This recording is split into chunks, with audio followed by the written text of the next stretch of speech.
Okay, we've just landed. I'm gonna try and find Central Park. So here we are, Central Park. And see if we can find Alex the Lion. The Wild?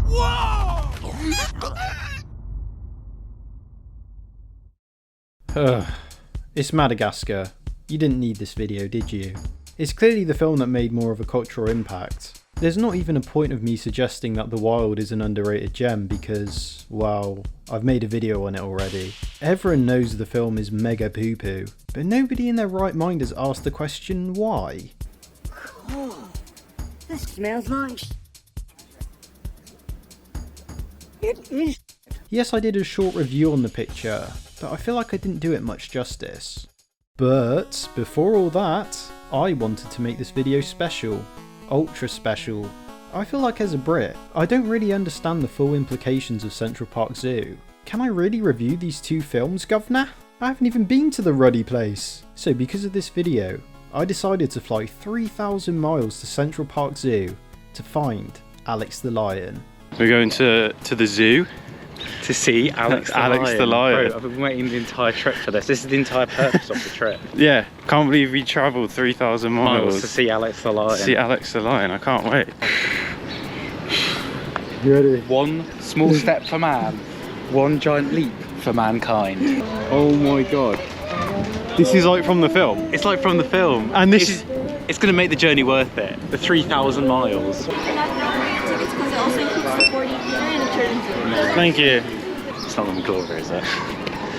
No, Sam, it's the penguins. I think it's like seals. Oh, seals. Oh, yeah, but I swear in the film, yeah, this is like the bit with, like Kowalski and stuff. I thought Gloria was on the rock. Oh no, all the penguins. Yeah, I think it could be. Yeah, it's in like the middle. This ain't the penguins. Are we sure you went to the right zoo? This is Central Park Zoo, right? There seemed to be a trend in which Pixar/Disney were butting heads with DreamWorks in trying to create the same loose concept of a film and release it as quick as possible. Now this wasn't always the case, you know, people could argue of quote unquote coincidences and whatnot, but it is strange that it happened many times. And even if the movie wasn't like the original film in the slightest, people knew. Yep, people definitely knew. Now, normally both movies are as well known as each other, or at least very close. So how the hell did this one slip through the cracks? The Wild? They didn't even bother getting even close to the release date of Madagascar. And somehow it's 10 times as shit. Thanks to some insider knowledge that I was contacted about, we may be able to pinpoint what specifically went wrong with this movie. Because it's a train wreck. A literal train wreck. Who put that bar there? It's giving me Zemeckis mocap war flashbacks. Because yeah, this movie looks horrifying. It looks like a bargain bin movie your mum would pick up at the local Tesco. And Madagascar is Madagascar. It's sort of its own beast, or wildebeest, haha, do you get it? Please don't make me watch The Wild again. While not particularly loved movies, they are universally found as serviceable animated films for families. And you could even say I'm being harsh here, but deep down you'd probably agree. They aren't the most groundbreaking movies or anything, but with some funny jokes and some slapstick in the mix, they are still heaps and bounds better than most of these so-called animated kids films. This video will include as much analysis as I can possibly find on the production of these movies, all the way to their final products. I may skip or gloss over the odd bit of information here and there, but only because I don't want to sound like a literal broken record to my audience. The Wild? Whoa! See, even they hate the thought of this film. Start spreading the newspaper. Wow, what an amazing, clever, funny, thought-provoking tagline. Ugh, where do I even begin? Let's go over the rundown on how this shit happened. Again. If you want the more in-depth explanation of the formation and philosophy behind DreamWorks, just watch the Shrek video.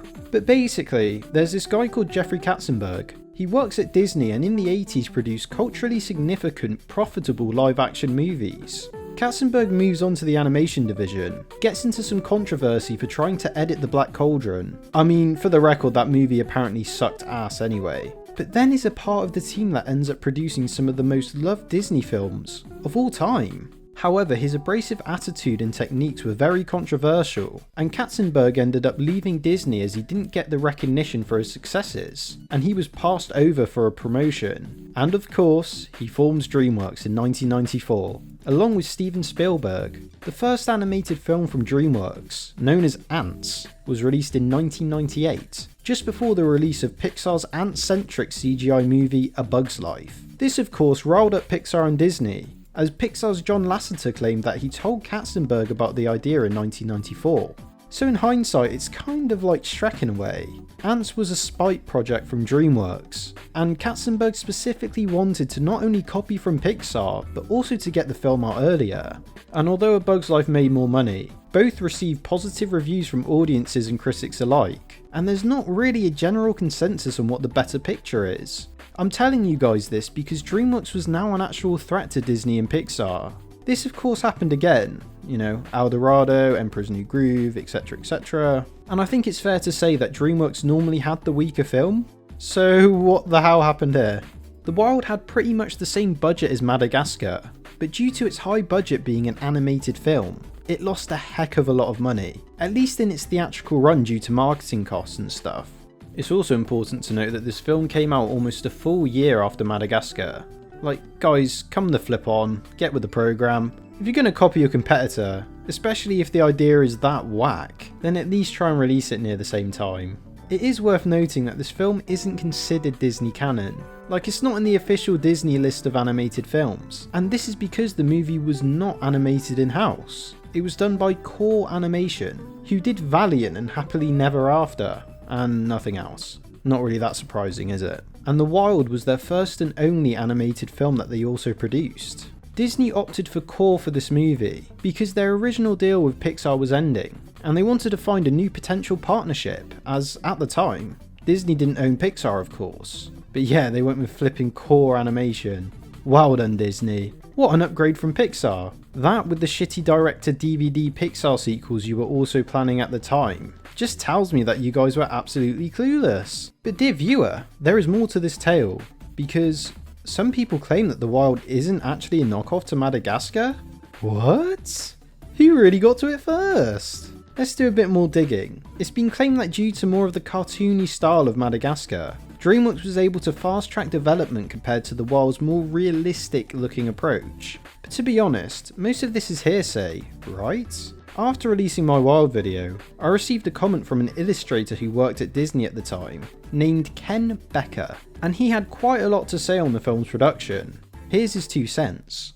Really glad I found the video. I was an illustrator at Disney Publishing when this movie was made. Any printed collateral that comes out to support the movies, illustrated storybooks, merch, comics, promotional pieces, periodicals, it all either came from us, or it had to pass through our department for production and QS before it went to print. Previously I worked on the book programs for Disney since, ironically, A Bug's Life.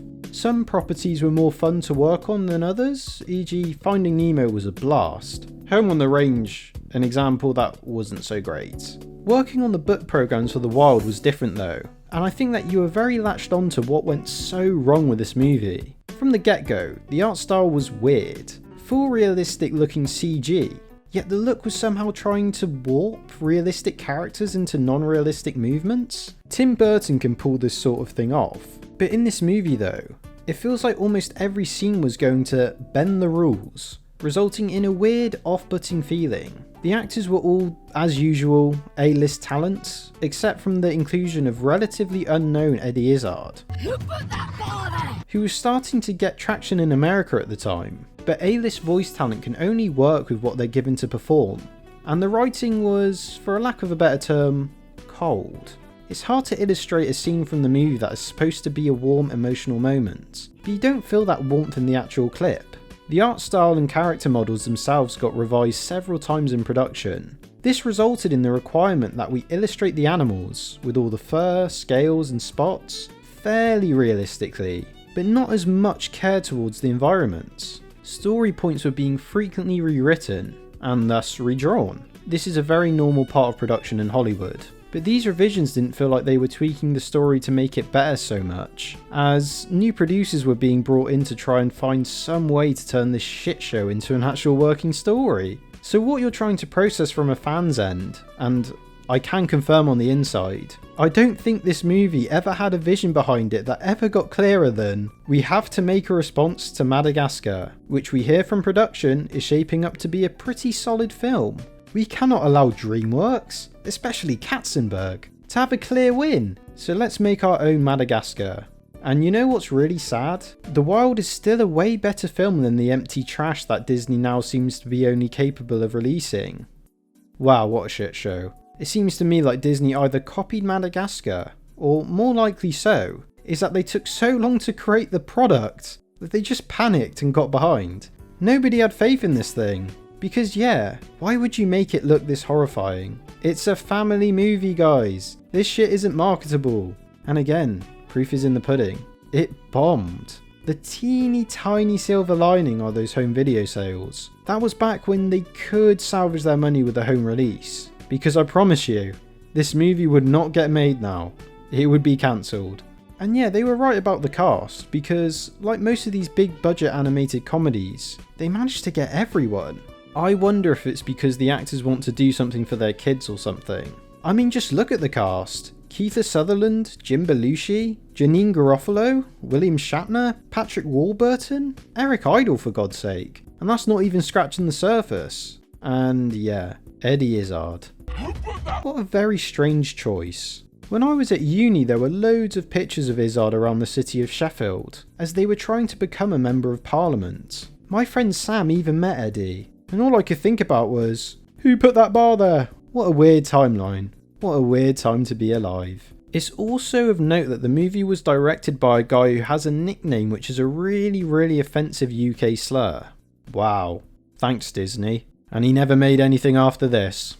Now, let's go to Madagascar, because let me tell you, it isn't as convoluted, thank God. It normally happens with these films, that one of them is crazy interesting, and the other is still interesting enough but nowhere near as wacky. The first ever concept for Madagascar goes all the way back to 1998. DreamWorks visioned a film called Rockumentary, which featured a Beatles-esque rock band. It was meant to be a spoof on the Beatles musical film, A Hard Day's Night. Well, I have to say, it does sound unique to be fair. In a way, more unique than the final product. The title Rockumentary also reminds me of another Penguin animated film. Were they always just trying to copy from each other's inside info? Or was this just coincidence? Anyway, Ant's co-director Eric Darnell was sent to direct, but sadly the film was scrapped, and this was due to the problems with music rights. It would have probably been a nightmare to sort all of that out. So in around 2001 the production for Madagascar was fully underway, with Darnell still co-directing, and he decided to revive the idea for the Penguins as a commando unit rather than a rock band.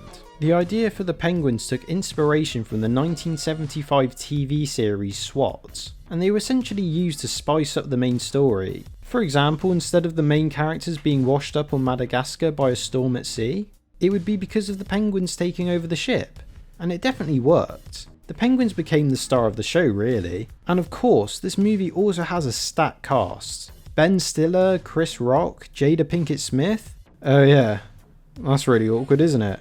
David Schwimmer, Sacha Baron Cohen, etc etc. You even had Jeffrey Katzenberg playing Rico, only in this movie though. That's wild. No, not that wild. Sacha Baron Cohen also had a much smaller role as King Julian, but due to his improv, it became much bigger, and he became one of the series' most beloved characters. I mean, after all that, it seems to me at least, that the entire conception of Madagascar was on good intentions. I actually do understand it more. Yes, you could argue that the movie was influenced by Shrek, in the way it's an edgy CGI comedy with famous actors, and yeah, it definitely was. But you could at least see the idea here. They were adding more stuff and making it different enough for the film to be justified. The Wild, however, from all my research, comes across as being derivative as possible. And that's because they did not have a single clue on what made a good animated film. So yeah, here we are, Madagascar and the Wild. Oh, I'm not looking forward to this. So we may as well get the worst one out of the way. Let's start off with the Wild. But wait, just before that. Have we found Central Park yet? We found a monkey, so it's either Phil or I forget the other one's name. Well, that one isn't the other one like non-verbal? Yeah, it probably knows sign language because he's the one you can read. Try and do it. Oi. He's not interested. Oh my god, it's the mallard ducks. From migration. Remember when we went here last time? Yeah. Oh no. That was not good. This is a bad sign. Bad sign, bad omen. God damn it, it's always happened to me!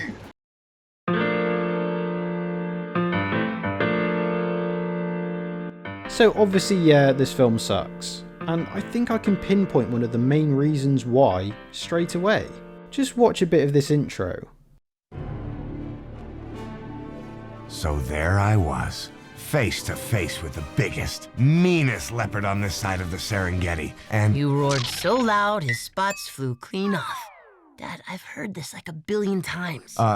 do you know the one where I made the laughing hyenas cry? Yep. The croc attack? Dad. Okay, think. Yeah, you do that. All right, Mr. Smart Guy. Here's one I know you haven't heard. So the crutch of this intro is that Samson, sort of the main character, kind of, is explaining a wild story to his kid. The orchestral score builds up, making you think that it's going to be an adventurous tale. We are seeing this in front of the Walt Disney Pictures logo, and as you know, Tinkerbell always flies over the castle in the intro. But here we have its equivalent, a little sprite I guess. There's some cool little 2D animation here, I'll give it that. But basically Samson keeps having to tell a different story, because Ryan has heard all of them before. Ryan's his son, by the way. But every time Ryan interrupts him to say he's already heard them, the sprite can't finish the Disney logo. So I get the idea for the joke. They wanted to make a parody version of the Disney intro, while also weaving it into the story, but they completely balls it up. The issue is the fact that the movie is just too goddamn short, and you'll see this be an issue throughout this review. And due to this, the joke quite literally has no time to breathe. The first tall tale Samson tells should last so much longer, so you at least have time to take in what they're trying to do. Or how about, before the Disney logo even appears, have Samson's voice saying, "Ryan, let me tell you a story," and then start the intro. It would quite literally fix it. But no, we have no time to digest it, and we're just straight into the movie. A lot of comedy really relies on timing, and this just doesn't work. It's what the Shrek clones just do not understand. I know a lot of you agree with me, that all of these movies after Shrek just try to copy its formula again and again.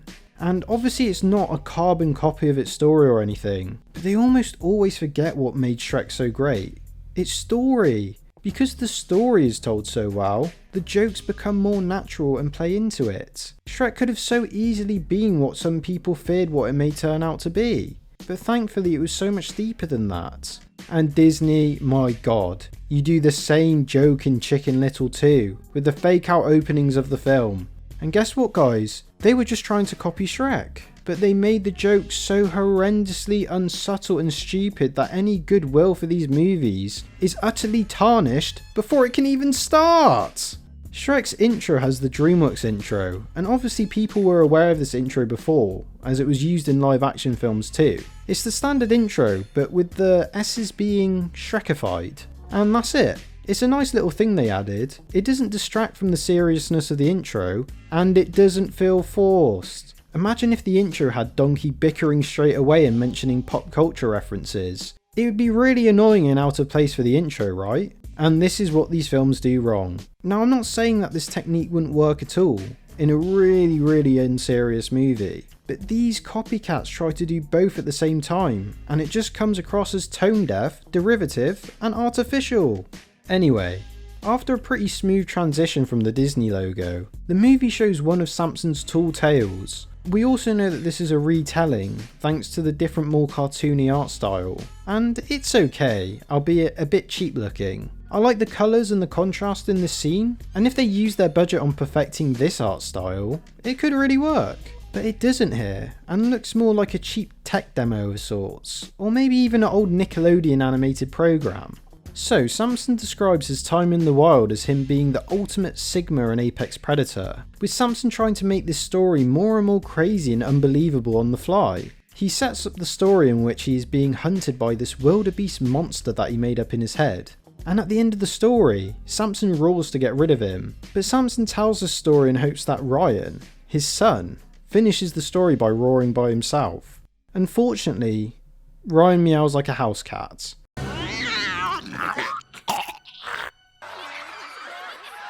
Which is really bizarre actually. And we get out of Samson's narration completely, and it turns out that they're in Central Park Zoo, and Ryan is being laughed at by all the humans there. Hysterically, like literally pointing and laughing.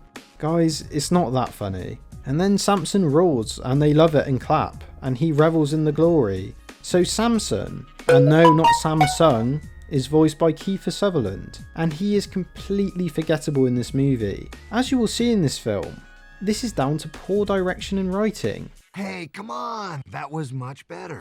I'm serious. It dropped half an octave. He literally just plays the straight man in this film, or straight lion, I guess. And then on top of that, has a liar reveal arc. There is quite literally nothing else to his character, apart from being a character rip-off of better pieces of media. Everyone remembers Alex the Lion, but nobody remembers Samson. Jesus Christ. He's also so annoying. I'm serious. It dropped half an octave. Dropped half an octave?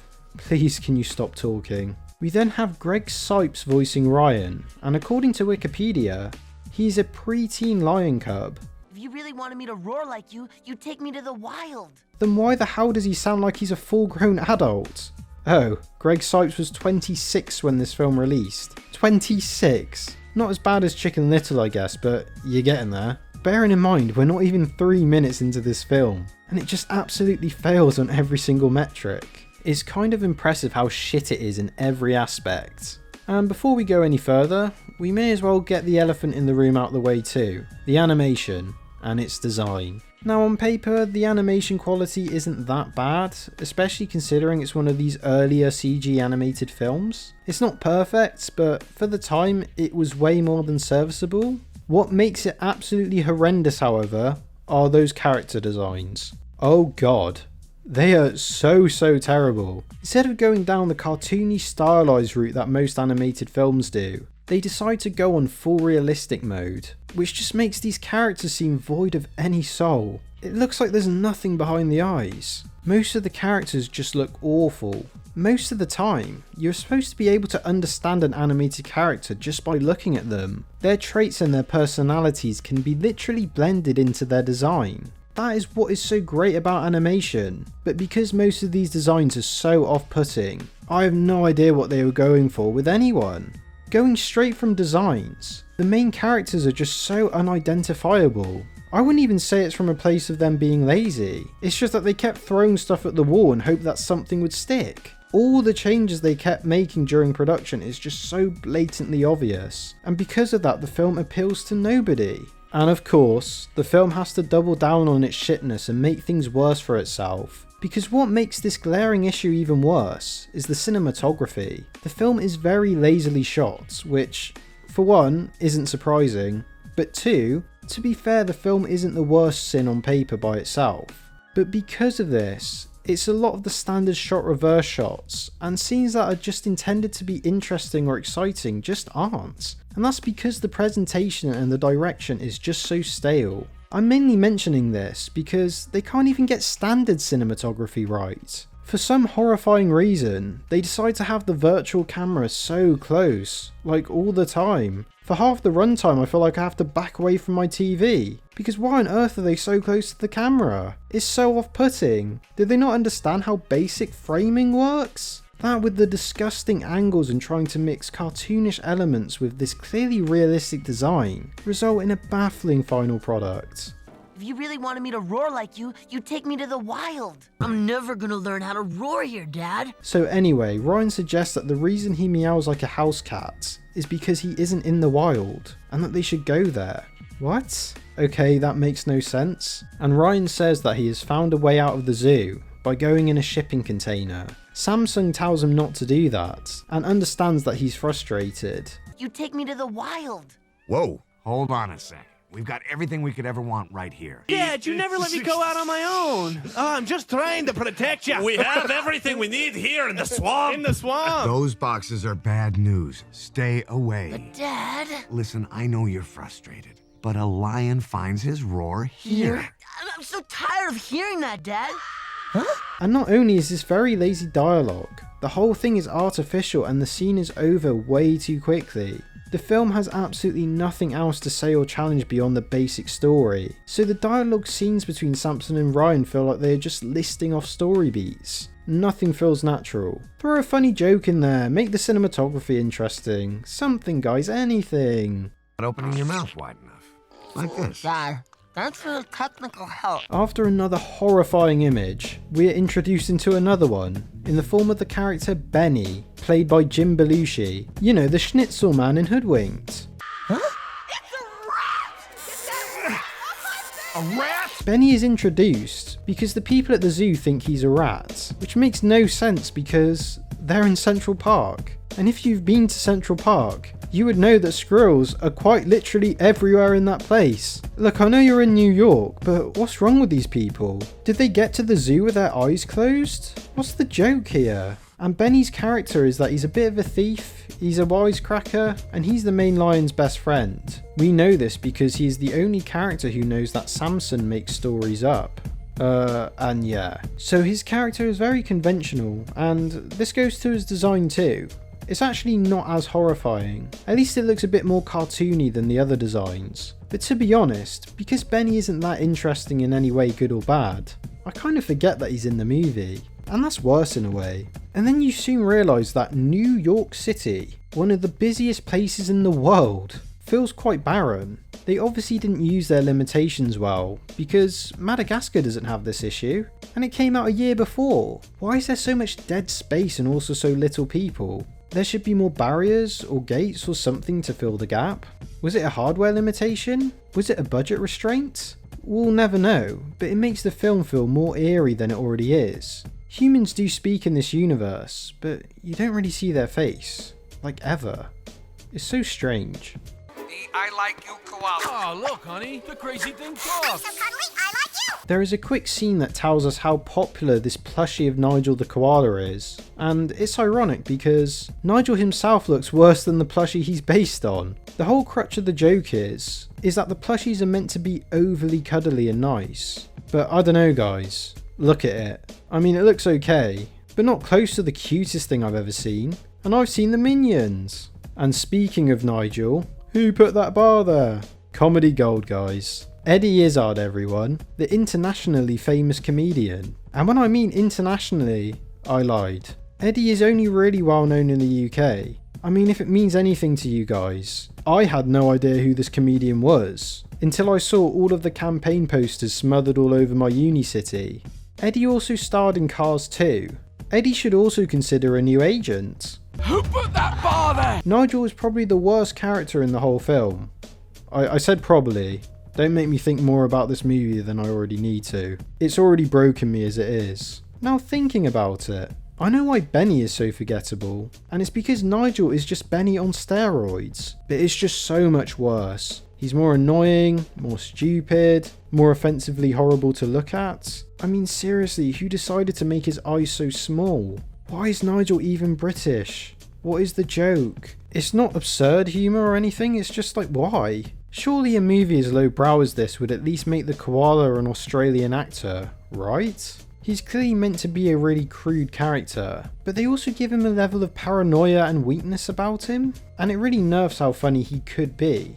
They want to go edgier, but they don't. Maybe they were too scared because it was a Disney production. I mean, if that's the case, then don't even bother making it. He's no King Julian, that's for sure. And if 2 annoying comic relief characters wasn't enough for this movie, we have Richard Kind giving maybe the most annoying accent I've ever heard in my whole life. That tickles. Oh my god, who greenlit all these choices? Who put that bar there? He also starred in Cars 2. What is wrong with these people? And wait, that's Bing Bong, isn't it? Oh my god. His character is that he's just another comic relief, but really stupid. More than Nigel somehow.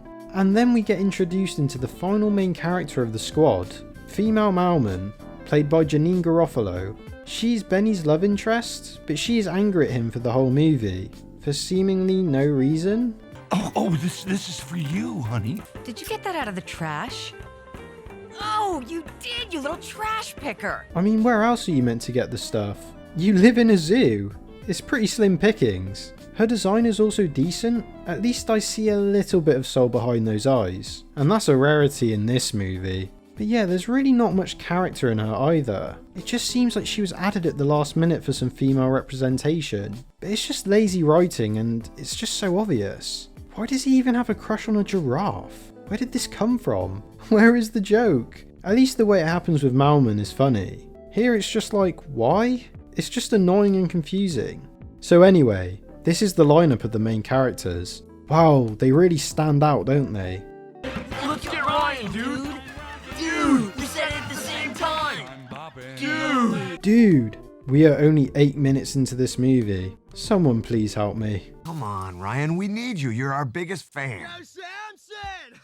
I'm your #1 fan, man! Woo! Where is the funny? I still can't find it. So Ryan is still sulking because he can't roar, and won't come to the turtle curling competition that they play after the zoo closes. Samson manages to convince him to watch, but he still sulks about earlier. Again, everything just moves way too fast in this film. I don't understand why Ryan is so sad. It's just confusing. And the animals that kept saying dude earlier turn out to be Ryan's best friends. Oh great. And these characters are probably the worst voice acting performances I've ever heard. Man, he always guesses. We're gonna stalk the gazelles while everybody's at the game. You in? They are so bad that one of them doesn't even have a Wikipedia page. Did Disney just find these guys off the street or something? They convince him to stalk the gazelles while the turtle curling game is on. Well, it doesn't take him that much convincing, because he clearly hates his father anyway, in order for this movie to have some sort of conflict. Has anyone seen Ryan? Oh, I know.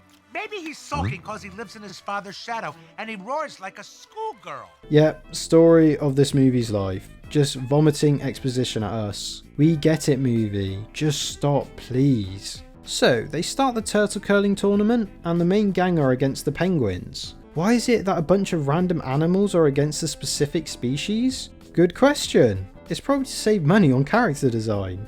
Meanwhile, these primates are harassing Nigel with his popular plushie. I am not a doll. Leave my bum alone. And all I can say is, thank God for that motion blur, because I'm sure a lot of children would have been traumatized by this. So Samson's team fails because all of his team gets rage baited by the other animals, and then Benny assaults female Malman. Great material for kids here, guys. I can't stand this. None of them have chemistry at all. Let's just go back to Ryan and his friends instead. Let's get a closer look at these Slim Jims. Oh no. Oh no. Maybe we should just go to the game. I thought you wanted to be wild, dude. I bet your dad chased gazelles. Ryan's meow causes a stampede, which is really stupid because 1, why would they be scared of a cub? And 2, how the hell did they get out of their enclosure? In fact, how did any of these animals get out of their enclosures? Why are only the gazelles acting like wild animals? These are all very valid questions, and the movie just doesn't answer them. And because of this, Ryan ruins the game for his dad. Samson technically wins, ironically without the help of his team anyway. They're just so incompetent. But the stampede changes the location of his turtle, causing them to lose. This is what causes the generic force conflict. You just endangered everyone in the zoo. I'm sorry. All you do is sit up in your tree and sulk. If you just I mean, what is it? What's the problem? Is all this because you can't roar? Because you can't roar? Disowns father.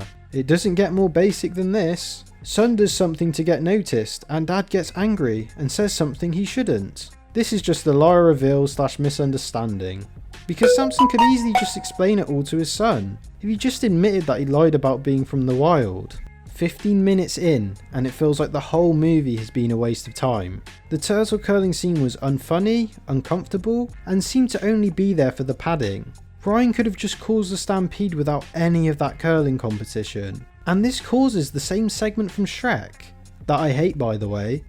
It seems the more we talk, the less I have to say. Stop singing! Where the characters are just moping and doping, and a sappy pop song is playing in the background. And it's so boring, and we're still in the first act of this movie, so it's even more abhorrent. At least the plot moves along in this segment, I guess, as Ryan finds those green cargo containers, and he gets captured. Samson somehow hears his screams, and he just keeps saying Ryan's name over and over. Help me! Ryan! Dad! Ryan! Ryan! Shut up! Overreacting at his finest, everyone. I want these sneakers! Oh! Come here! Get a grip! They get help from this pigeon called Hamir, who tells them where Ryan is going, which is to the Wild, obviously. And Hamir is just a racist stereotype of an Indian person. The whole scene is just so offensive. They just make Hamir seem like a crazy, panicky, loudmouth idiot who has no money and no morals. Hamir is also played by a white guy, surprise surprise, who also has no Wikipedia page. He also gets shit on. So yeah, it's contender for the worst scene in the whole film. I actually think it probably is. So, Samson announces to his friends that he's going alone to save Ryan, which obviously puts his Lives of the Wild to the test. But thankfully the gang insist on helping. Ryan's like a cub to all of us. A cub to all of us? Really? You guys don't even talk to him. The gang escape by getting a lift from a garbage truck, and they accidentally kick Benny off. And this is bad because he's the only one who knows the city. Oh.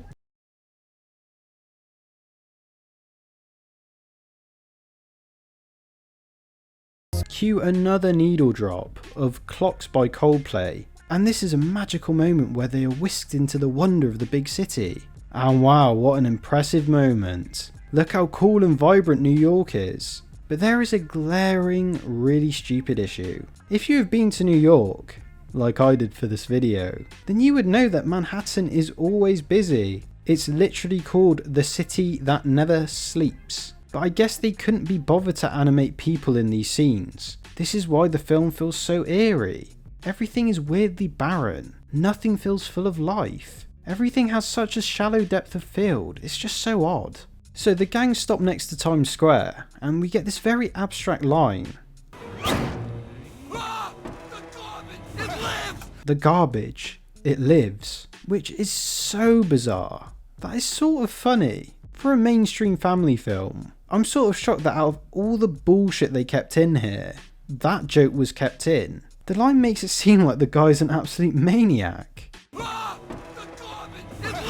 So anyway, they are now in the streets of New York, which again is weirdly deserted. And after some more and funny shenanigans, a bunch of dogs come out of nowhere, in Times Square, and chase them. Again, sorry for keep bringing this up, but this is Times Square we are on about, and there's no one there to see them. None of this makes any sense. At least Madagascar populates its world, and the gang flee, including Samson, which female Malman questions, but he needs to keep his charade up of being a Sigma, so he says running away is part of the plan. These horribly designed dogs corner them in an alleyway, and the two comic relief say some more insufferable shit. Taking you to a disco. Larry, improvise. Seriously, why are there so many comic relief characters in this movie? And Samson doesn't defend them, which weirds the gang out, but they find an escape through the sewer. Wait a minute, why don't the dogs speak English? But the main gang does? I guess they're just making up the script as they go along. I don't have time to fight dogs, Bridget. We have to find Ryan, remember? I can't imagine beginning the day without licking myself. Please stop talking. It's just non-stop unbearable quips. They start to traverse through the sewer to find the ocean, but they come across some alligators that get a menacing fake-out moment. I'm gonna say, it looks like you and your crew here are a little far from your burrow. But they turn out to be Italian-American archetypes, giving wise guy quips to the main characters, and are just a device used to point the gang in the right direction. Both of the actors were also in The Sopranos. That's a fun fact, isn't it? Their scene is fine enough, but with talent this big, and a family film of this size, seems like this should be hilarious. Surely with the right team, these jokes would write themselves, no? Oh well. Huh? Is this even meant to be a New Yorker stereotype? Arguing and being difficult? Oh, I don't know. I don't even know anymore. I don't want to watch this shit. We're one big family, right? Some of that guy over there. Look, even these horrifying crocodiles are scared of the design of Nigel. So the alligators bring the gang up to the boat that Ryan is on, but they're too late to the party. The boat has just left for Madagascar. I mean the wild. Thankfully, luck would have it that they were standing on a boat anyway. Wow, how convenient. And they scare off the human driving it. Great! That guy might be dead. They probably got rid of him ASAP because they didn't want to animate his face. And after a near miss with the other boats, we get this great line from Nigel. Oh dear. Anyone got any eucalyptus wipes? I hate you. I hate every bone in your body. Sadly though, they lose track of Ryan's ship. Oh no, who can we rely on now? Thankfully though, Benny finds them. Yay! How's it going, eh? Is it true that Canada has lax immigration policies for koalas? I'll take it from here, Nige. Nigel, be quiet. The adults are talking. And thankfully we have the one-note Canadian geese, so they have to sound overly Canadian. Bet you didn't know I could ride geese, did you? They're back. Wow, it's just zinger after zinger, isn't it? We going to the wild now? I think we are, Larry. The Wild 2006, mentioned in The Wild 2006. Did he break the fourth wall there? Was he meant to wink at the camera? What was that about? I guess we'll never know. This is an amazing montage, guys. That water looks real. This animation looks amazing. And at the end of all that, they finally arrive in Madagascar. Sorry, I mean the wild. They quickly find the cargo containers and realise that the animals are being evacuated by a nearby volcano. Ryan escapes and we have Samson screaming his name. Again. Ryan? Ryan! Ryan! Ryan! Ryan! Ryan! Ryan! I'm done bargaining with this movie. It just has to insist upon itself, doesn't it? Samson's chase for Ryan brings him deep into the wild, and we get the movie's toilet humour in full display. Samson uses his smell ability to locate Ryan, and is convinced that he's found him. But it turns out that it's this animal taking a massive shit. Did anyone knock anymore? Hey, where's my son? Did he come through here? Yeah, now that I think about it, he did come through here. Hello? Come on out, baby lion! Wow, if I was Ryan and I watched this film, I'd feel pretty offended. But it turns out the poo scene was actually needed, because it turns out Samson wrongfully thinking that he smelt his son is actually more proof to the others that he's never been to the wild before. I don't really get that. Surely his sense of smell would be the same, no? The horror. The horror. Wow, great reference, guys. I'm sure families who went and saw The Wild got the Apocalypse Now reference. That one was for the dads. Marlon Brando would have been proud. And then the gang egg him on to eat this animal, which is weird because wouldn't they be afraid that they could be next? It's only a logical thing to think. I mean, a better film would maybe even explore that idea. Maybe I should hide behind the koala. And then he farts in every step he takes. Maybe I should. And I thought I'd seen it all. But no, Samson wusses out and the liar is revealed. Not from. The wild? Well, you're right. I've got to find my son. And not only does he say that he can't protect any of them, but he ditches them in the middle of a jungle. Wow, what a great role model. A liar to his friends and family. Not a team player, and he's nasty to his son. Wow, Samson, you are getting close to butt cluck. And they freak out and contemplate their relationship with Samson. How could he lie to us? We're his best friend. Wow, riveting dialogue that. But Benny convinces them to help Samson, even if it is just for Ryan. How big can this place be anyway? Ryan! And I thought I was free of the Ryan curse. Now back with Ryan. We see how he's struggling to make friends in the wild, because no animals trust each other. I mean, that could have been an interesting plot point, couldn't it? And they could have used their teamwork at the zoo to educate the animals. But no, we get scenes like this.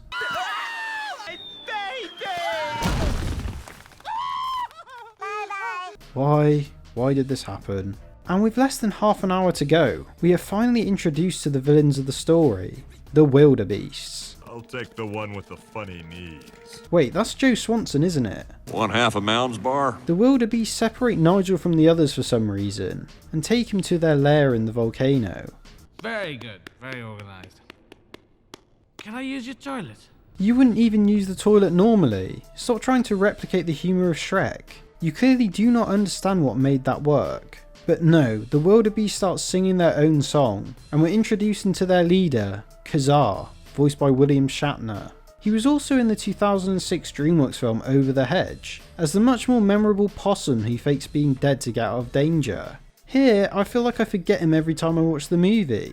You could have just had made the villain Patrick Warburton's character. 1/2 a Mounds bar? At least it would have been more memorable having Joe Swanson as the villain. The issue again with this movie is that there's no build-up or link to anything.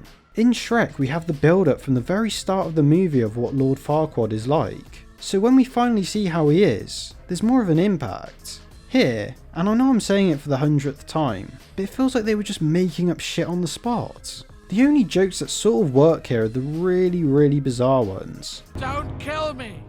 I've had such a weird life! It's a shame that Nigel was nerfed in a way, because his weird life hasn't really been that weird, has it? We haven't really seen him do anything that crazy, have we? So anyway, the wildebeest explained to Nigel that their plan is to get to the top of the food chain, as lions have always stood in their way. Nigel was the chosen one for this. Hey, sort of like Sid the Sloth in Ice Age 2. And this backstory for why they worship Nigel is just so stupid. Remember the Nigel doll? A pilot flying over Africa had one on their flight for some reason, and then it fell from the sky and stopped a wildebeest from being eaten by lions, as it scared them away.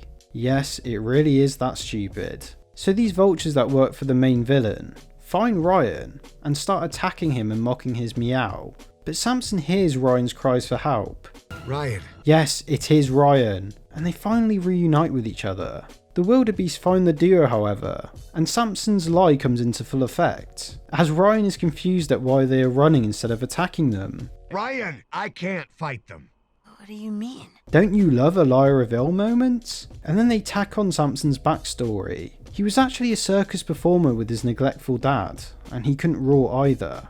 And this causes the circus to drop him, and then his dad leaves him. Why is any of this shit in this movie? The wildebeest then pushed Mufasa, sorry, I mean Samson. No, I mean Apple, off the cliff, like Lion King. Ryan reunites with the rest of the gang who have been captured. Ryan! You're alive! And they are overly happy to see him. Again, I swear they have never interacted with each other in this film. Show don't tell, guys. Show don't tell. And after an unnecessary scene with these German dung beetles, Benny finds him. And like every great animated kids film, we have a fake out death scene. At least Lion King actually killed Mufasa, you know. We know you don't have the balls to kill him in this movie, and it would be unfitting anyway. The film is just too unserious in general, so just stop wasting our time and get on with it. Benny's heartfelt speech to Samson gives him the strength to carry on and save his son. Wow, we all need a Benny in our lives, don't we? They almost get to the wildebeests, but are stopped by these chameleons, who believe that they're secret agents. Our names aren't important. I'm Cloak, he's Camo, we're covert agents. Oh! I get it, movie, you need to pan out the runtime. Before credits, this film is merely 1 hour and 16 minutes. But I'm sick of all this, can we just wrap it up please? But no, they added narrative importance to this encounter, because they used the chameleons to sneak into the volcano. Are these magical chameleons? Because this movie acts like they can literally turn invisible. What's this all about? But the invisibility wears off, and Ryan tries to roar, but again it's a meow. And Samson steps up and we have an Avengers Endgame level final battle. And Ryan manages to roar finally. And he does it at the generic boring villain. Yay! And there is another fake out there for Ryan. I'm not even surprised at this point. And in the 11th hour, the wildebeest decide that the main one has gone too far, and they all turn on him. I command you to attack them! We're tired of pretending to be something we're not. Okay, this is a bit out of nowhere. He was a bit selfish, sure, but what about that deity you've been worshipping all these years? And Samson uses his childhood trauma to roar so loud that it physically pushes the wildebeest back. With all these nonsensical elements, you would think that this was a fantasy film. and the bad one gets his comeuppance by the Nigel doll. It's just so poetic. And they manage to escape the volcano and get on a boat, and it's all done so quickly. Even the filmmakers were trying to wrap up this movie. I found my roar. We both did, son. Aw, Samson and Ryan found their roar. This movie is a great tale about family. How wholesome. And Benny and Bridget are finally together, because Benny finally recognised her as a strong, independent woman. And it wouldn't be a mid-2000s animated film without a dance number. No parking on the dance floor. Cha-cha. Really nice day. Really. And wow, what a movie. The Wild, everyone. This was even better the second time. But yeah, I think this movie is just straight up awful. It fails on pretty much every level.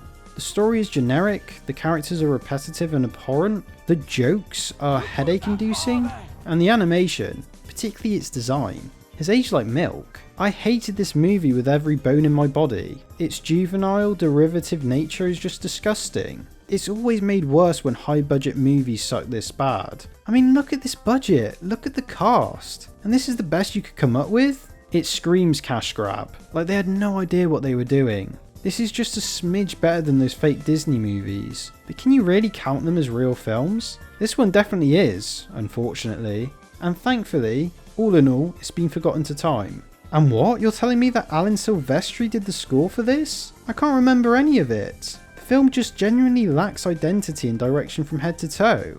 It's just embarrassing. I can't believe this is the second time reviewing The Wild on this channel. I hopefully never have to see that shit ever again. Anyway, it's Madagascar time now. Undoubtedly the better movie. I am optimistic for this film. From memory it's alright, so let's see how well Madagascar holds up. So we start off with the iconic 2000s DreamWorks intro with the balloons, which is a lot of people's favourite one as it's the one they grew up with.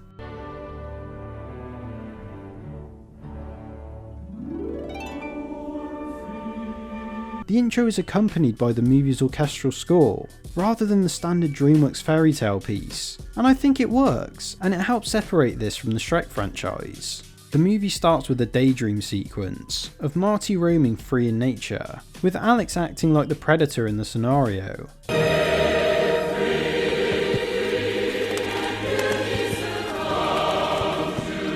The golden hues and playing into the orchestral score with the penguins is nice, and you can already see on Alex's face how much better the cartoony look is for these films. Look, it's way more expressive. It's not as iconic as Shrek's, but you can tell by this first scene alone that there was clear vision and direction. I mean, look at Alex's walk cycle. It's way more expressive than anything in The Wild. And that score by Hans Zimmer is just great. When DreamWorks get their music right, they really get it right. So the daydream sequence is stopped by Alex, who is in Marty's enclosure. Seriously, surely the security in Central Park Zoo needs to be re-evaluated. And Alex surprises Marty by wishing him a happy birthday, as Marty has just turned 10 years old. Alex gives him a snow globe from the gift shop, which has himself in it, and Marty, clearly being disappointed in the gift, also states how he feels a bit down, because he's just tired of how mundane his life is. So, within a few minutes, we understand both characters and motivations. Alex is more prideful, a bit out of touch, but still cares for his friends. And Marty cares for his friends also, but is more creative and energetic, and longs for something more out of life. They are played by Ben Stiller and Chris Rock respectively, and they both nail the roles. It's a good setup of conflict to have. Two best friends with different life goals, and they bounce off each other in this film really well. And hey, at least Ben Stiller Lion is actually a New Yorker. Makes it feel more legit, doesn't it? And their designs and colours are way more appealing and distinguishable compared to the Wild Gang, which helps so much for marketing, memorability, and just general visual appeal. And I like how much more they speak about the importance of New York. It makes the movie feel more realised, like there's a purpose for it to be set in that city. Sadly though, the movie suffers an inverse Wild problem, but thankfully it isn't half as bad. And that's the animation and art style. Now I think the art style is a heck of a lot better than the Wild's weird realistic looking design. It is night and day, but sadly the movie has not aged the best visually in my opinion. It was released just before the animated film started to look consistently great, and there isn't an unpolished feeling to this. It still feels like a big budget production, but the animation does have more of a primitive feel to it. pardon the pun. I think the second movie holds up extremely well compared to this, which was only released a few years later. Luckily it still looks okay, and the creative art direction and movements keep it being okay. I can understand if you think this film looks like absolute shit, because it can look wonky at times, which to be fair it could insinuate that this movie was rushed to beat The Wild because maybe this was the actual copy. I don't know, who knows. Then the movie shows us a montage of the animals getting ready for the zoo's opening, and we get introduced to Malman and Gloria, played by David Schwimmer and David Pinkett Smith. And again, in short scenes, we are given glimpses to their characters. Malman is an anxious hypochondriac, and Gloria is initially shown as a lazy-ish person. It kind of fits their character designs and what animal they are, and you know, in fact all of them do. Hippos are also known to be really combative, and it fits how Gloria is as a person but also Jada Pinkett Smith herself. Okay, but honestly she is good in this film, they just don't give her too much. I wouldn't say these characters stand out per se, but it is a huge bonus compared to The Wild. And yeah, again it is a bit icky that Chris Rock is also in this movie. I wonder if a fourth movie would even happen because of that. All of the characters bounce off each other quite well, because their designs are actually distinguished and they act differently. There's not a million comic relief main characters this time. Gloria's sort of the mum of the group. I wouldn't really say leader, they are all quite equal. And this can result in her getting angry at the rest of the group, well, Alex and Marty particularly. And it's okay conflict. To be honest, as I said before though, I think Gloria and Malman aren't the best characters, to be honest. They kind of get sidelined in this film, especially Gloria. I struggle to think of much note of them. They're alright. The story is clearly meant to be around Alex and Marty, and that's fine. But I feel like their characters could have had more of a purpose, and it does feel a little bit like they're just trying to have A-list celebrities on the DVD cover. Again, just a little bit. I'll say this though. You can tell that they've known each other for a long time and that despite their differences, they all genuinely care for each other, and that's also down to competent direction. Take note The Wild. And I say competent because, as I said before, none of this stuff is groundbreaking. We have seen all this before. Now, why is this film not on the level of something like Shrek? Well, not to say that it's not well thought out in its concept, but I get the feeling that the film wasn't meant to be as deep as Shrek, which is fine. But that's the reason this trilogy isn't talked about as much. It's light-hearted family entertainment. I mean, just compare the first pop song to Shrek's. All Star fits Shrek's character so well lyrically. It ties into how he acts and also his potential. In this montage, Madagascar's first needle drop is Boogie Wonderland by Earth, Wind and Fire. And I guess you can tie this thematically to how Alex perceives the zoo and how excited he is, but that's about it. They omit the lyrics in most of the song, and it just kind of acts like an instrumental, which is fine. I mean, it's a goated track, but it's not the most fitting. It's fitting for sure, but when you compare it to literally every single track in Shrek, it's weaker, and it feels cheaper because of it. Like the product feels like a watered down version of DreamWorks' potential. Now again, I don't want you guys to twist my words. I'm in no way saying that this is bad, but it is just weaker. I think most people agree. If you're going to connect the lyrics to Alex in a very surface level way, at least do something else with it. I mean, it is set in New York City after all. But anyway, in this intro, we get introduced into these two chimpanzees, Mason and Phil. Mason is voiced by Conrad Vernon, who is a DreamWorks legend. He has voiced many background characters, and even voiced Rico in the Penguins of Madagascar film. He also co-directed Shrek 2, and will be co-directing Shrek 5. Phil is voiced by nobody, because he's mute. Their whole dynamic is that Mason does all the talking, but Phil is the actual brains behind the schemes, as he can read. Some could say that this is a bit bizarre, but to be fair, chimps are smart, but not that smart. But with such a colourful cast of characters, and a world like Madagascar, it does work. So yeah, despite my gripes, this is a solid introduction to the tone of the film. I can also enjoy from a filmmaking perspective that the movie takes time in showing us the zoo and these characters. It isn't a nightmare like the pacing of The Wild is. We then get the reason why Alex himself is so excited, because he's the main star. The other characters have their fans for sure, well, except for Malman maybe. But as you can see, Alex is treated like a spectacle, like a Super Bowl performance, and he absolutely plays into it and loves the attention. After this, we are introduced into the fan favourite characters, the Penguins. The Penguins are a commando unit led by Skipper, voiced by Tom McGrath. He's another DreamWorks legend. He co-directed this trilogy, Megamind, and The Boss Baby.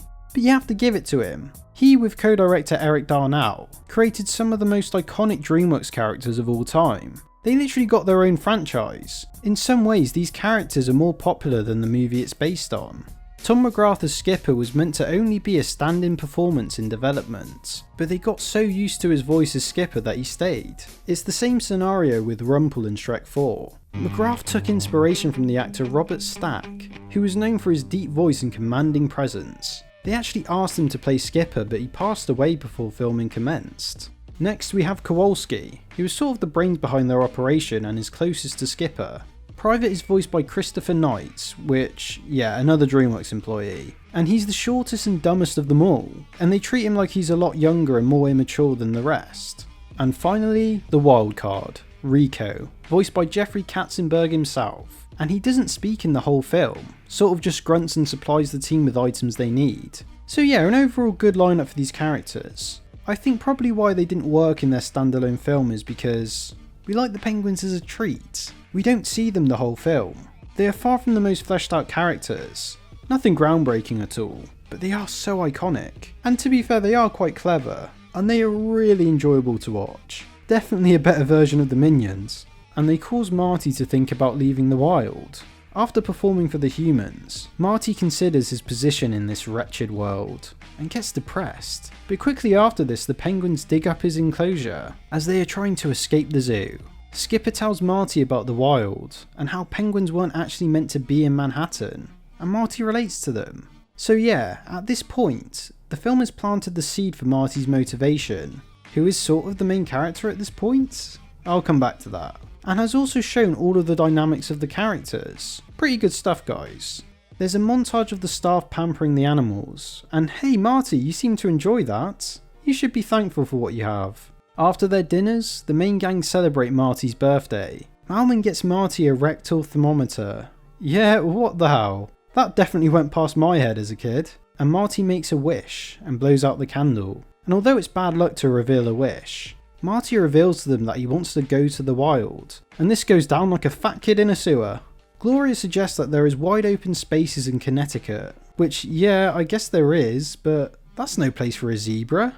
You gotta go over to Grand Central, and then you gotta take the Metro North train. North? Yes, Malman, the train up north does go north. Underrated joke. Marty's midlife crisis and call for adventure does not mix well with the others, as Alex loves the fame, and the other two are just happy with their routine.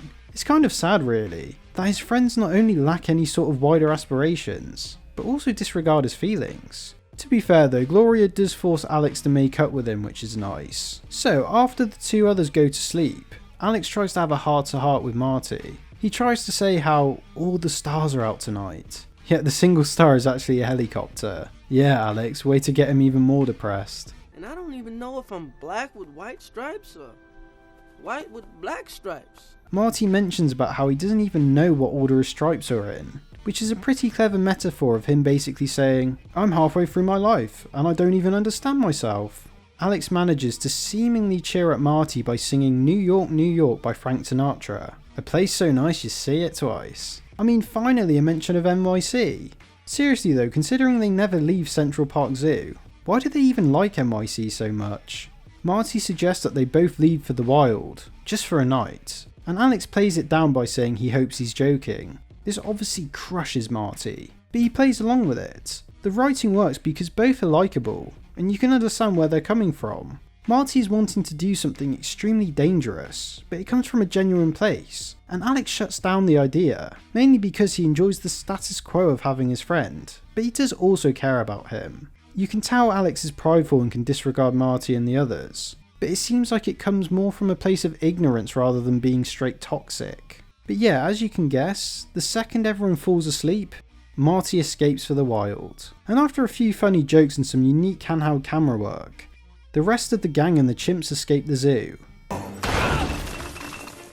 Melman, come on! You know, maybe one of us should wait here in case he comes back. The score is in full effect now. It's exciting and really fitting for the scene. Meanwhile, we get a glimpse of how Marty's doing, with a needle drop of Staying Alive by the Bee Gees, and it's a homage of John Travolta's Saturday Night Fever. Hey, a topical needle drop. At least that movie is set in New York. Not as well thought out though as the Shrek needle drops, but it is serviceable. And what's this? New York actually has people in it? How strange. Bro's just having the time of his life at the Rockefeller Center. It is funny how nobody else is wondering about a zebra in New York, but to be fair, it is New York. Stranger things have happened. And look, they even showed Times Square where Marty asked for directions. This genuinely looks so much better, and way closer to how it looks in real life. The city looks lived in. They do clever techniques to save on budget and technology restraints, such as an extremely shallow depth of field for most of the shots. So yeah, I don't buy any of the Wild's excuses. It could be done. This was literally released a year before, for God's sake. And the gang get to 59th Columbus Circle and wait for the train. Look! Free mints! Yeah, this movie can be a bit too absurd at times. Not all the jokes hit, that's for sure. The gang set off at Grand Central Station, and we get introduced into another fan favourite side character, Nana, voiced by Marion Ross. All the other New Yorkers run away in fear from Alex, but she just walks up to him and beats the living shit out of him, showing one of the film's best aspects, and that's the slapstick. They find Marty, and Alex is really angry at him, but as Malman ironically states, Guys, we're running out of time. the authorities find the gang, including the penguins and the chimps, and the granny manages to get through still and hit Alex in the nuts. Stuff is so good. Alex misinterprets his audience and tries to roar to show that he is the Alex from Central Park Zoo, but obviously this doesn't work because they don't understand him. He gets shot with a tranquilizer dart, and this causes him to trip out. And it is indeed very trippy, with again more crazy imagery from New York. And then it ends. Again, this sequence is way better directed than anything in the Wild, that's for sure. When Alex wakes up, there is a glimpse of animal rights activists protesting him to be released from captivity, and a reporter stating that Alex won't be in a zoo anymore. He gets shot and trips out again, and he wakes up in a box. Alex starts freaking out that he's in a box, which is sort of a funny metaphor, because Alex has been trapped in a box his entire life. Whoa, that's deep, isn't it? But no, the gang are being transported together, for some reason. Yeah, a bit contrived that.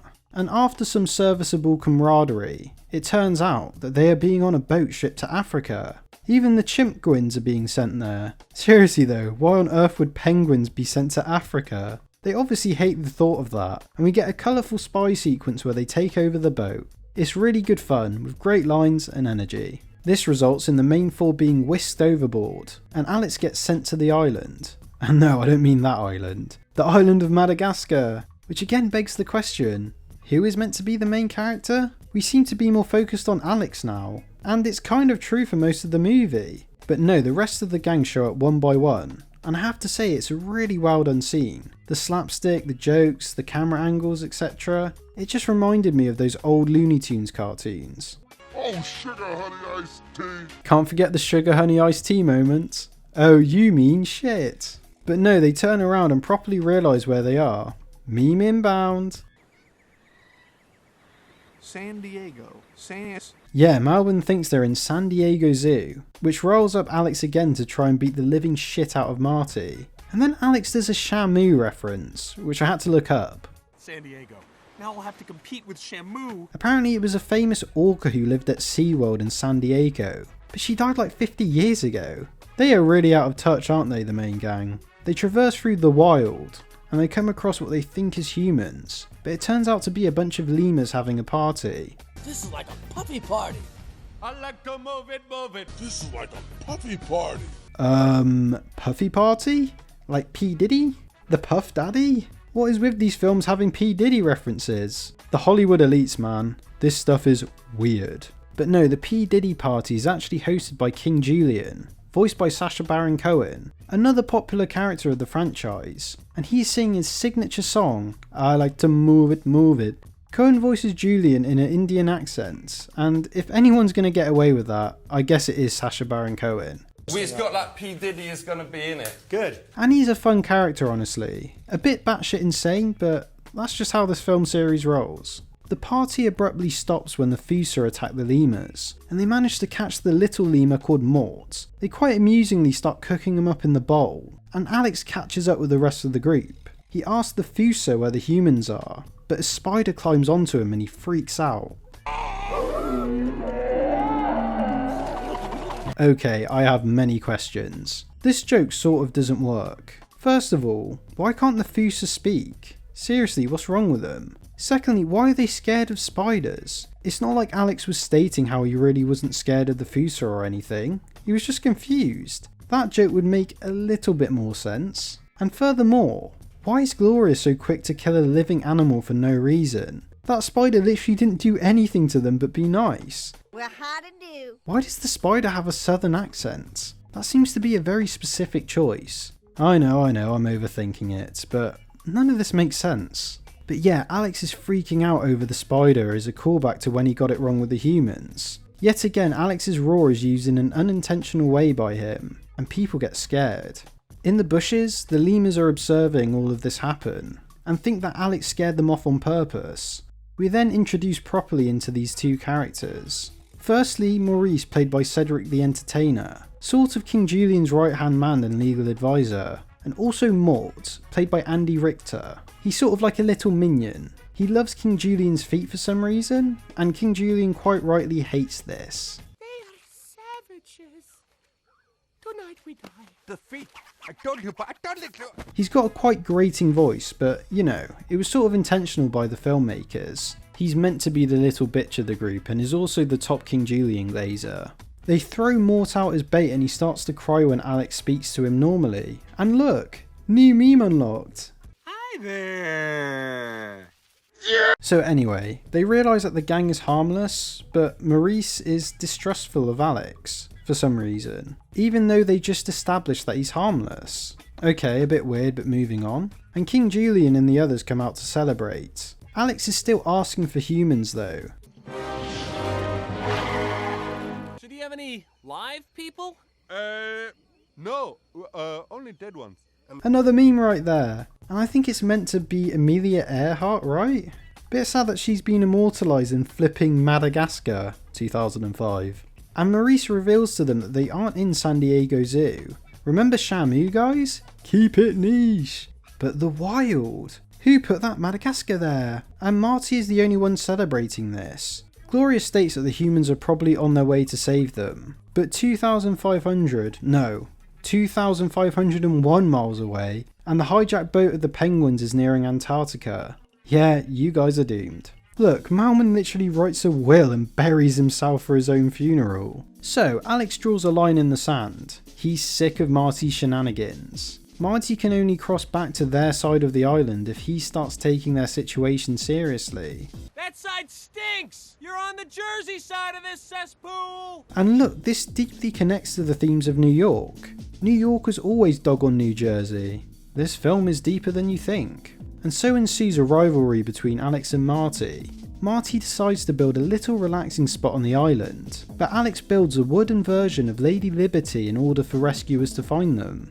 But Malman makes fire, freaks out, and then destroys it. Then there's a Planet of the Apes reference. I'm sure this whole scene was made just for that. Bit of a weird choice to be honest. I mean, there's a Castaway reference too, and to be fair, that makes a lot more sense. To be fair, then there's a pretty funny scene in the Amelia Earhart plane where the lemurs discuss whether to trust their new friends. There's some funny absurdist humour in here, and it's a good scene. Whenever the Fusa is mentioned, the lemurs all go crazy, like the Fusa is about to attack them right now or something just because the name is said. But King Julian stays calm and collected. That shows character. Julian is genuinely smarter than most of these lemurs, and Maurice is still wary of Alex because the Fusa are scared of him.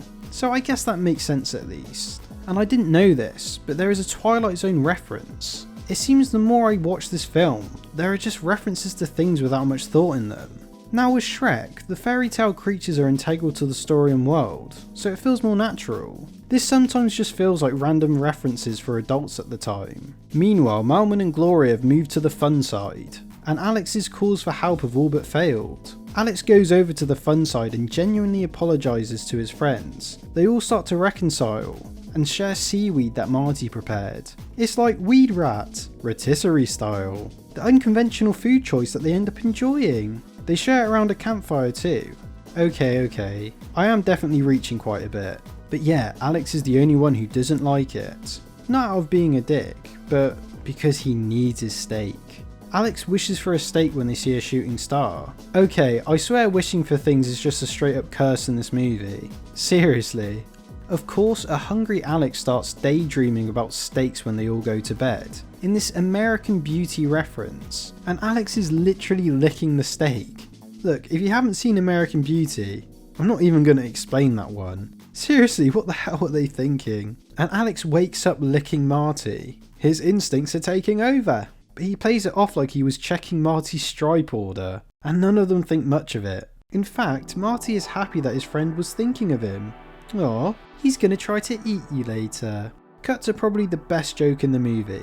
The penguins, who have reached Antarctica, are standing out in the middle of a snowstorm. The camera is static and the penguins are quite far off in the shot. After several seconds of vast nothingness, in real life and in their minds, Private turns to them and just goes, "Well, this sucks." Great little scene, thumbs up from me.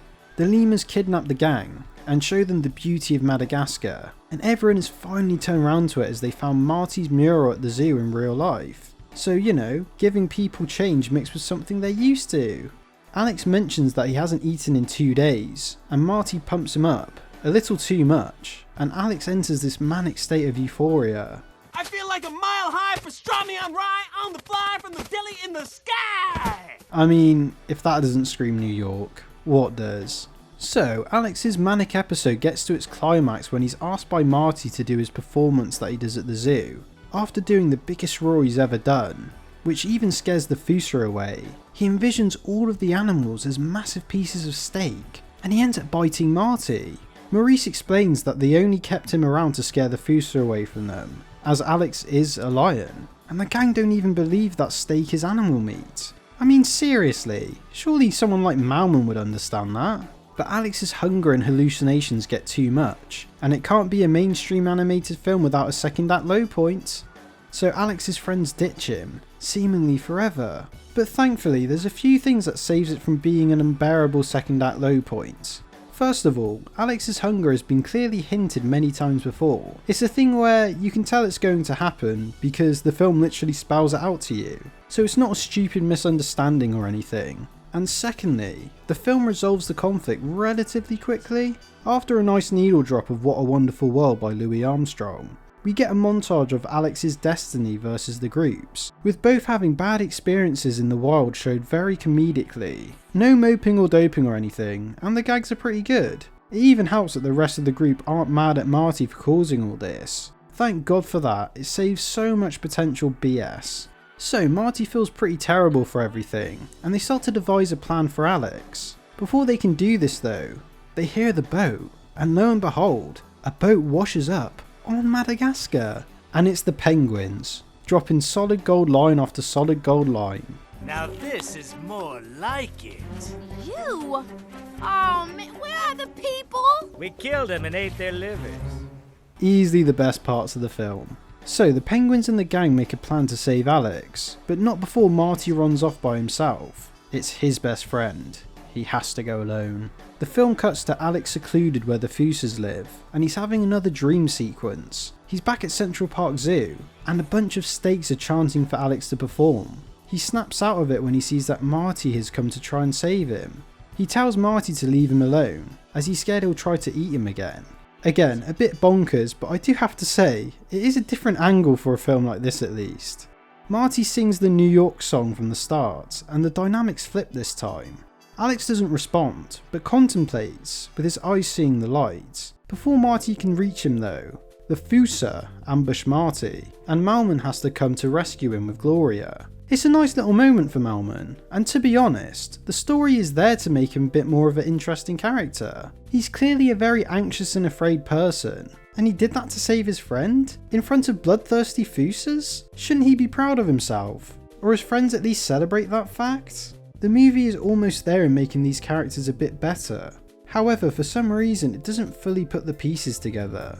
Anyway, so the gang is about to get eaten, but Skipper absolutely aura farms them right in front of their eyes. He literally stopped the whole pack from eating them, and he's just a little penguin. What a Chad. This is yet again one of the best scenes in the film. The penguins put on a show for the Fusas with items they found in the ship, and again they just steal the show. Alex comes back, acting like he's still in a trance, and comes up to the gang. He thanks Marty quietly for not giving up on him. With the iconic Madagascar soundtrack in the background, Alex puts on a final show for them, acting like he's taking the gang to eat them, yet in reality, he's saving them. So, what's for lunch? Alex then asks a valid question, and the penguins have an answer. Sushi. I do find it weird how so many animated films disregard a specific species. Rip all the fish, I guess. The gang decide to leave on the boat back to New York, mentioning that they will stop off at different holiday destinations beforehand, showing that they've all found an appreciation for life outside the zoo. So maybe Marty was right all along. This crazy kooky adventure wasn't for nothing. The final shot is of the penguins, leaving us with this final gem. Don't you think we should tell them that the boat's out of gas? Nah, just smile and wave, boys. Smile and wave. So yeah, that was Madagascar, and to be honest, the film isn't all that great.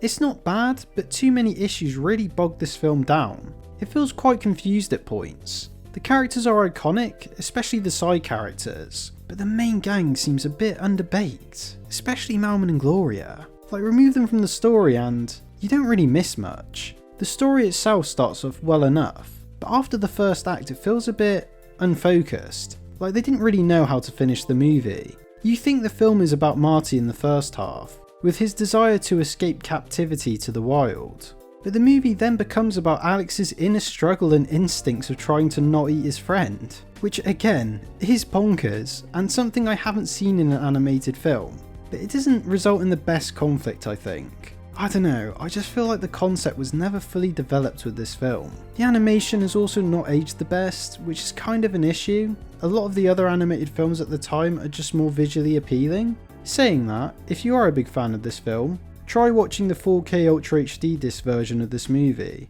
It does look better. Saying that though, the film can still be really enjoyable at points. Like I said, a lot of the characters are really funny, the penguins are just goated, and the soundtrack is really great, and not talked about enough. One of DreamWorks' best and actually really iconic. It's Hans Zimmer, enough said.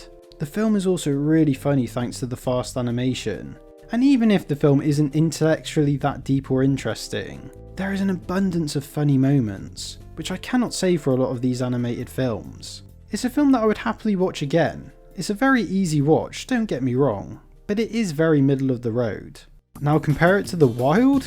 It's Citizen Kane. It's The Godfather. For all the bad things that Madagascar has, it still has some merits. What does The Wild have? Let's go through the positives of Madagascar that I just said, and see if The Wild has any of them. The film is really enjoyable. No. A lot of the characters are really funny. Samson? Nope. Ryan? Who put that bar there? Wow, these characters have definitely stood the test of time. The soundtrack is really great. Alan Silvestri. I still can't believe it. You know, I just listened to the score again, because I can't remember it at all. And lo and behold, it is one of the most forgettable kids film scores I've ever heard. It's got no flavour. Compare it to Madagascar's exciting soundtrack, and it's just night and day. I feel like Hans Zimmer's score actually matches the identity and themes of the film. The old DreamWorks scores just hit hard, even in their lesser films. The film is also really funny thanks to the fast animation. Yeah, I mean, you can dog on the Madagascar art style all you want. At least it's not this. Instead of the fast squash and stretch animation, we have dinosaur-esque, realistic looking, weighty, disgusting character designs. It's just horrible. It's a film I would happily watch again. Nope, no, never again. 2 times is 2 times too much. So what does this all mean?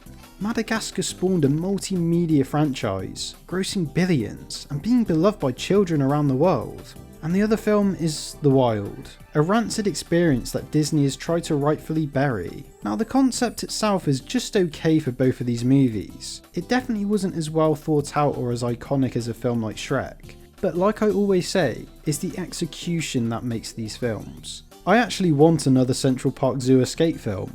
I'm dead serious. We have the ultra shit film, the middle of the road one. Now I want a Spider-Verse influence, neo-noir, black and white, reverse chronological order movie that somehow becomes the greatest movie ever made. And then the world can finally be at peace. Thanks for watching, guys. Wait, don't stop yet. What's happened to Alex the lion? Guys, we're really confused.